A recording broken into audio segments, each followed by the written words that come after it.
जय हिंद बच्चों, आप सभी लोगों का हमारे चैनल एजुकेशन यात्रा बाय जेके सर क्लासेस में स्वागत है। आज हम फिजिक्स के कुछ इम्पोर्टेंट क्वेश्चनों के बारे में डिस्कशन करते हैं जो बोर्ड पेपर से रिलेटेड होंगे।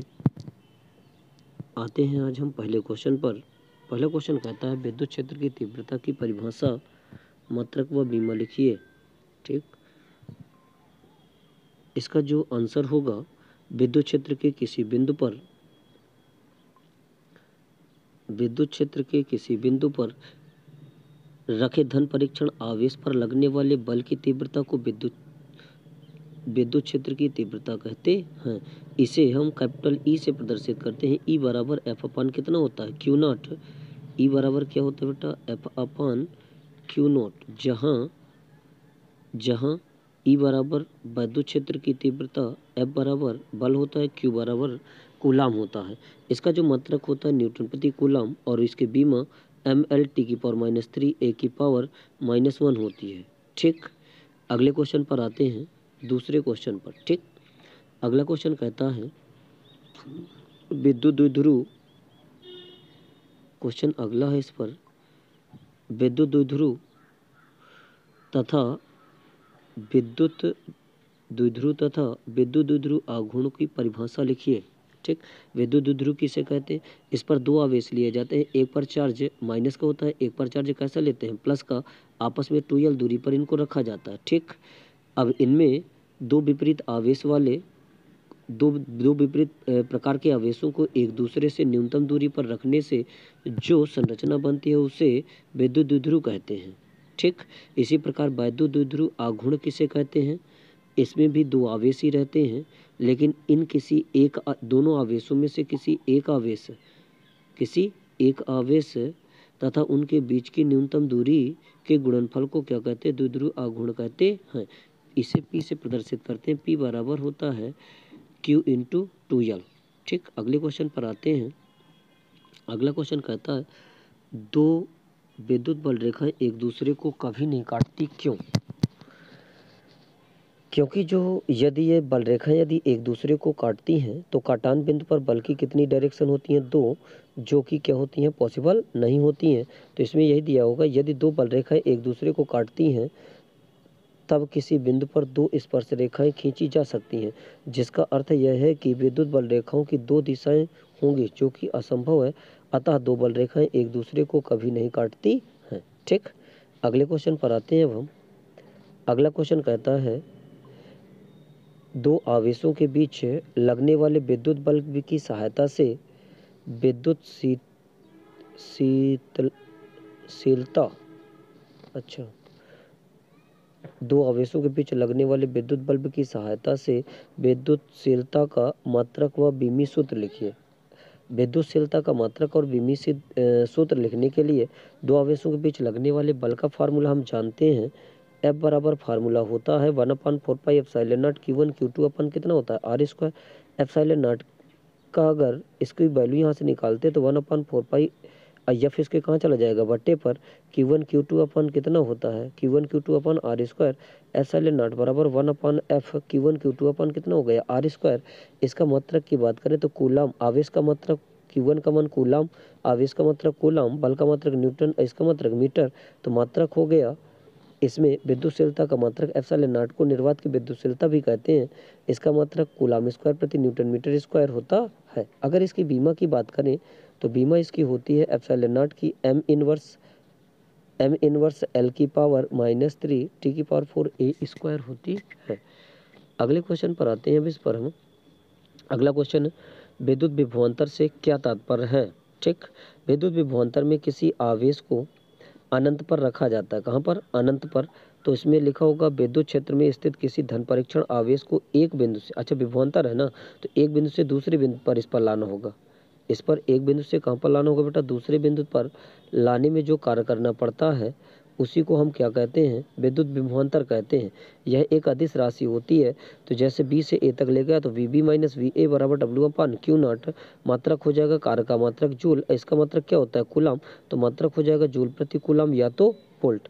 अगर इसकी बीमा की बात करें तो ml² T⁻³ A की पावर -1। ठीक, अगले क्वेश्चन पर आते हैं। अगला क्वेश्चन कह रहा है इस पर विद्युत फ्लक्स की परिभाषा लिखिए। ठीक, विद्युत फ्लक्स की परिभाषा में आते हैं आंसर पर इसका, विद्युत क्षेत्र में स्थित किसी काल्पनिक पृष्ठ के क्षेत्र से अभिलंबवत गुजरने वाली विद्युत बल रेखाओं की संख्या को ही क्या कहते हैं? विद्युत फ्लक्स कहते हैं। विद्युत फ्लक्स को हम फाई ई से प्रदर्शित करते हैं। किससे? फाई ई से प्रदर्शित करते हैं। फाई ई बराबर ई इंटू कितना होता है? ए, और कॉस थीटा भी होता है ई इंटू ए से। यदि इसकी मात्रक की बात की जाए तो इसका मात्रक आता है फाई बराबर ई ए, कॉस थीटा भी होता है। इसका मात्रक अगर लिखेंगे तो विद्युत क्षेत्र की तीव्रता का मात्रक न्यूटन, विद्युत क्षेत्र की तीव्रता का जो मात्रक होता है वो होता है न्यूटन प्रति कूलाम। क्या होता है बेटा? न्यूटन प्रति कूलाम गुणे क्षेत्रफल का मात्रक मीटर स्क्वायर। कितना होता है? Metre square.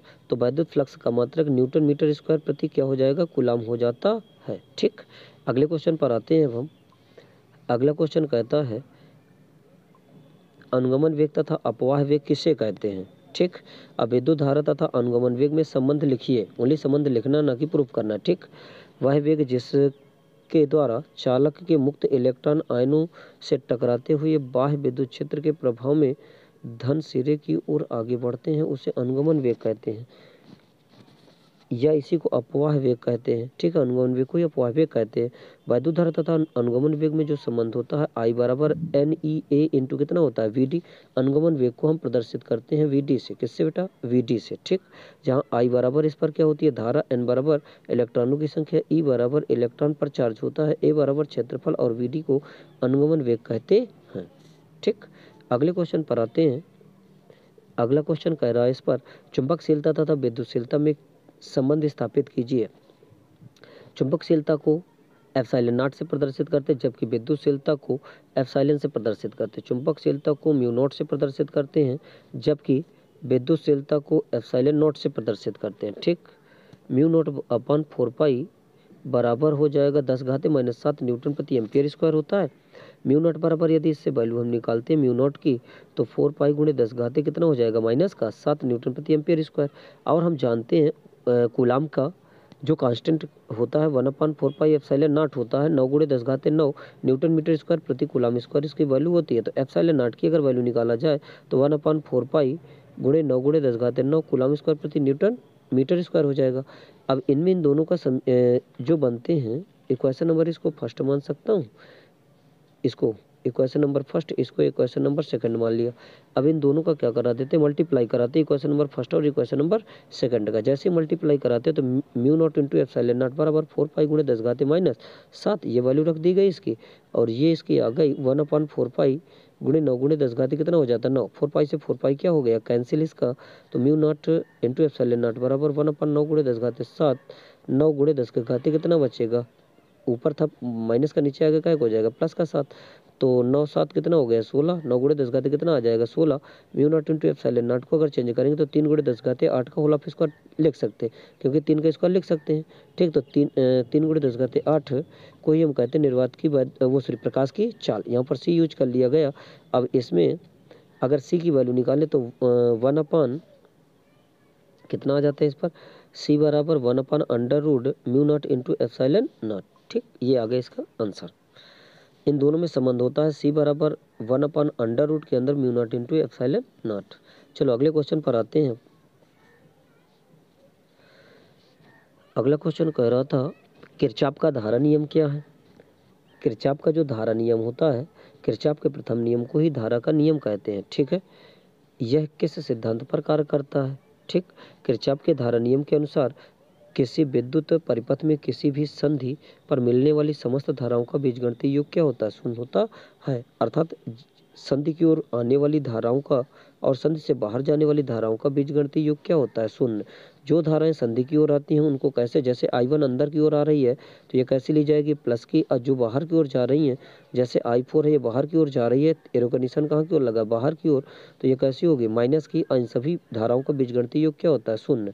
यह जो सिद्धांत होता है यह आवेश संरक्षण के सिद्धांत पर कार्य करता है। किस सिद्धांत पर? आवेश संरक्षण के सिद्धांत पर कार्य करता है। ठीक, अगले क्वेश्चन पर आते हैं। चलो बेटा अगले क्वेश्चन पर हम आते हैं। नेक्स्ट क्वेश्चन पर कह रहा चल कुंडली धारामापी की सुग्राहिता के व्यंजक लिखिए। चल कुंडली धारामापी की सुग्राहिता कैसे बढ़ाई जा सकती है। इसमें धारा सुग्राहिता के लिए फार्मूला होता है जिसे IS से प्रदर्शित करते हैं। NAB अपॉन कितना होता है C, जहाँ N बराबर फेरों की संख्या, A बराबर क्षेत्रफल होता है, B बराबर चुंबकीय क्षेत्र, C बराबर आयतन गुणांक होता है। क्या होता है ये आयतन गुणांक। अब इसमें धारामापी की सुग्राहिता कैसे बढ़ाई जा सकती है, तो इसका तो पहला कारण है कि इसमें कुंडली के क्षेत्रफल में वृद्धि करके धारामापी की सुग्राहिता बढ़ाई जा सकती है। ठीक, दूसरे यदि कारण लिखें तो इसमें जो C होता है आयतन गुणांक जो होता है, आयतन गुणांक के मान को कम करके धारामापी की सुग्राहिता को क्या कर सकते, बढ़ाया जा सकता है। चलो अगले क्वेश्चन पर है। नेक्स्ट क्वेश्चन कह रहा है इस पर स्वप्रेरण गुणांक की परिभाषा व मात्रक लिखिए। ठीक, स्वप्रेरण गुणांक किसे कहते हैं। किसी कुंडली का स्वप्रेरण गुणांक उस प्रेरित विद्युत वाहक बल के संख्यात्मक मान के बराबर होता है जो कि उस कुंडली में धारा परिवर्तन की दर एकांक होने पर उपलब्ध होता है। इसमें यदि किसी कुंडली में फ्लक्स में परिवर्तन फाई और धारा I प्रवाहित होती है तो इसमें जो फ्लक्स में परिवर्तन फाई होता है वो अनुक्रमणपाती किसके हो जाएगा, I के। अनुक्रमणपाती का चिन्ह हटाए, बराबर का चिन्ह लाए, कांस्टेंट क्या मान लिया, L इंटू कितना हो जाएगा I। दोनों पक्षों का अवकलन करते हैं तो डी फाई अपॉन कितना हो जाएगा dt, D upon D T, L into कितना हो जाएगा I, तो D phi upon D T L into D I upon कितना हो जाता है डी टी, ई बराबर डी फाई अपन कितना हो जाता है डी टी। इसकी जगह इस पूरे की जगह डी ई इस पर रख देते तो ई बराबर formula L D I upon D T. यदि L बराबर निकाला जाए तो इसके कहाँ चला जाएगा बटे में, तो E upon D I upon D T, जहाँ L को स्वप्रेरण गुणांक कहते हैं।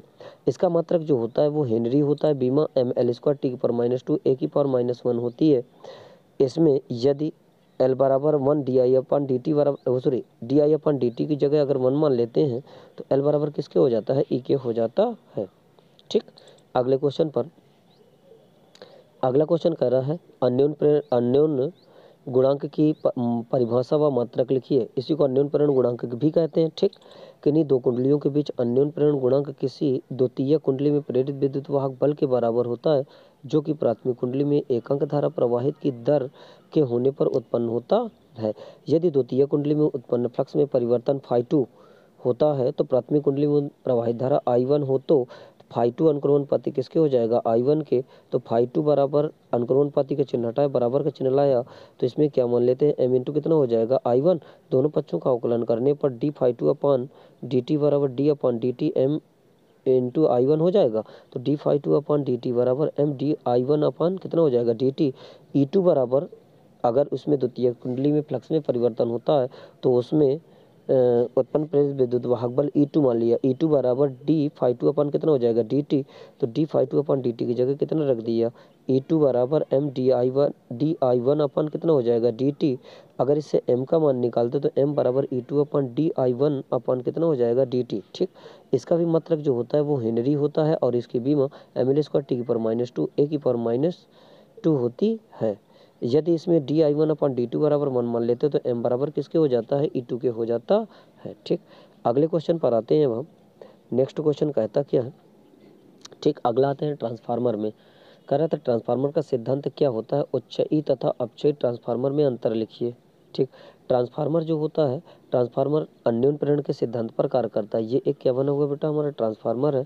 ये ट्रांसफार्मर अन्योन्य प्रेरण के सिद्धांत पर कार्य करता है। ये अगर इधर की कॉइल की बात करें तो इसको प्राथमिक कुंडली कहते हैं। ये वाली कुंडली द्वितीय कुंडली होती है। इसमें प्राथमिक कुंडली में AC से हम क्या कर देते हैं, इसको अटैच कर देते हैं। तो इसमें ट्रांसफार्मर क्या है, ट्रांसफार्मर अन्योन्य प्रेरण के सिद्धांत पर कार्य करता है। इसकी सहायता से प्रत्यावर्ती वोल्टेज का मान परिवर्तित किया जा सकता है। अर्थात ट्रांसफार्मर का उपयोग वोल्टेज को बढ़ाने और घटाने के लिए उपयोग किया जाता है। यह दो प्रकार का होता है, उच्चयी ट्रांसफार्मर और अपचयी ट्रांसफार्मर। उच्चयी ट्रांसफार्मर का मतलब यह निम्न वोल्टेज को उच्च वोल्टेज में चेंज करता है, उच्चयी ट्रांसफार्मर कहलाता है।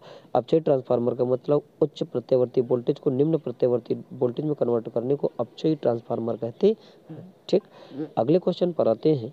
अगला क्वेश्चन कह रहा है इस पर ट्रांसफार्मर के परिणमन अनुपात से क्या तात्पर्य है। परिणमन अनुपात के बारे में इस पर पूछा गया है। परिणमन अनुपात होता क्या। ठीक, ट्रांसफार्मर का परिणमन अनुपात R बराबर NS अपान NP होता है, जहाँ NS बराबर द्वितीय कुंडली में फेरों की संख्या, सेकेंडरी कॉइल में फेरों की संख्या, और NP बराबर प्राथमिक कुंडली में फेरों की संख्या।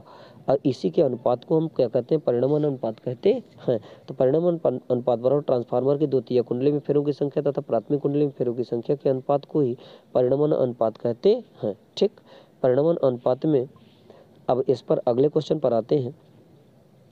अगला क्वेश्चन कह रहा है अनुनादी परिपथ से क्या तात्पर्य है। अगर परिपथ अनुनाद की स्थिति में होता है तो एक्सएल बराबर क्या होता है, एक्ससी के होता है। ठीक, एलसीआर श्रेणी अनुनादी परिपथ के लिए अनुनादी आवृत्ति का व्यंजक लिखिए। ठीक, तो अनुनादी परिपथ किसे कहते हैं, इस पर आते हैं। जिस परिपथ में प्रेरण प्रतिघात धारती प्रतिघात के बराबर होता है, प्रेरण प्रतिघात जो एक्सएल होता है वो एक्ससी के यदि बराबर होता है तो वह परिपथ अनुनादी परिपथ कहलाता है। एक्सएल बराबर किसके हो जाएगा, एक्ससी के। एक्सएल बराबर फार्मूला होता है एक्सएल बराबर ओमेगा इंटू किसके होता है, एल के। और एक्ससी बराबर जो होता है 1 ओमेगा इंटू किसके होता है, सी के।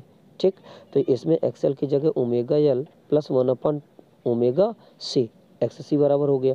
अब इसमें ओमेगा को ओमेगा से मल्टीप्लाई, ओमेगा स्क्वायर बराबर 1/√LC हो गया। और ओमेगा बराबर 2πf होता है। ओमेगा बराबर क्या होता है, 2πf को होल स्क्वायर कर दिया।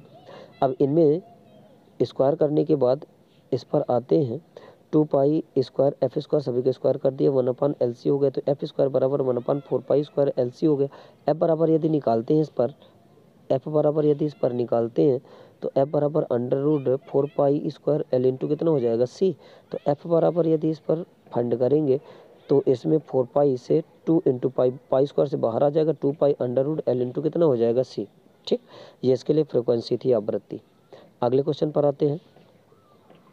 अगला क्वेश्चन है विद्युत चुम्बकीय तरंगे किसे कहते हैं, इनके गुण लिखिए। ठीक, विद्युत चुम्बकीय तरंगे क्या होते हैं, विद्युत तरंग तथा चुम्बकीय तरंग के ज्यावक्र के अध्यारोपण से जो तरंगे प्राप्त होती हैं उन्हें विद्युत चुम्बकीय तरंगे कहते हैं।